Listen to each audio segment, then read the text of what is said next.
കൊടുങ്ങല്ലൂർ നഗരസഭയിൽ പ്രതിപക്ഷത്തെ ബി.ജെ.പി. കൗൺസിലർമാർ വികസന പ്രവർത്തനങ്ങളോട് മുഖം തിരിഞ്ഞു നിൽക്കുകയാണെന്ന് നഗരസഭാ chairman T K. Geetha, vice chairman advocate B S. Deenal എന്നിവർ ആരോപിച്ചു.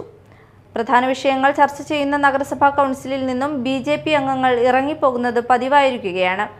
യോഗത്തിലും അജണ്ടകളുമായി ബന്ധമില്ലാത്ത വിഷയം ഉന്നയിച്ചാണ് ബി.ജെ.പി. കൗൺസിലർമാർ ഇറങ്ങിപ്പോയതെന്ന് ഭരണപക്ഷം കുറ്റപ്പെടുത്തി. രമ്യമായ രീതിയിൽ കൗൺസിൽ നടന്നുകൊണ്ടിരിക്കെ പ്രതിപക്ഷ നേതാവ് എണീറ്റുകൊണ്ട് ചില കാര്യങ്ങൾ പറഞ്ഞുകൊണ്ട് യാതൊരു മുന്നറിയിപ്പുമില്ലാതെ 21 കൗൺസിലേഴ്സും കൗൺസിലിൻ്റെ പുറത്തേക്ക് പോവുകയുണ്ടായി. ഇത് ഇന്നും ഇന്നലെയും തുടങ്ങിയതല്ല. ഇപ്രാവശ്യത്തെ ഭരണസമിതി അധികാരത്തിലേറിയതിനു ശേഷം വളരെ മോശമായ രീതിയിലാണ് പ്രതിപക്ഷത്തിൻ്റെ ഒരു പ്രവർത്തനം.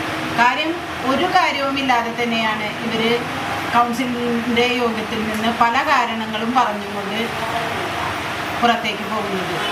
സിറ്റിംഗ് ഫീസ് വാങ്ങിച്ചുകൊണ്ടാണ് അവർ ഈ കൗൺസിലിൽ നിന്ന് ഇറങ്ങിപ്പോകുന്നത്. കൊടുങ്ങല്ലൂർ നഗരസഭയിലെ എല്ലാ പ്രവർത്തനങ്ങളും വളരെ നല്ല രീതിയിൽ മുന്നോട്ട് പോയിക്കൊണ്ടിരിക്കുകയാണ്. ഒരു പ്രവർത്തനത്തിനും ഒരു കാര്യത്തിനും തടസ്സമില്ല.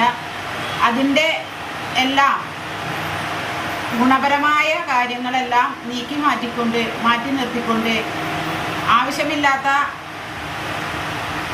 ന്യായങ്ങൾ പറഞ്ഞുകൊണ്ടാണ് ഇവർ ഇങ്ങനെ പുറത്തേക്ക് പോകുന്നത്. പ്രതിപക്ഷ കൗൺസിലർമാരിൽ ഒരാളായ ജോണിക്കുട്ടൻ, കോൺഗ്രസിൻ്റെ പ്രതിനിധിയും ഇക്കാര്യത്തിൽ എതിർപ്പ് പ്രകടിപ്പിച്ചിട്ടുണ്ട്. എന്തുകൊണ്ട് നഗരസഭയുടെ പ്രവർത്തനങ്ങളെ വിഘാതമാകുന്നത് തരത്തിൽ ഇങ്ങനെ പോയിക്കൊണ്ടിരിക്കുന്നത് എന്താണെന്ന് നമ്മൾ ഭരണപക്ഷത്തെ ഇകഴ്ത്തി കാണിക്കുന്നതിന് വേണ്ടിയിട്ടാണ് ഇങ്ങനെ പോയിക്കൊണ്ടിരിക്കുന്നത്.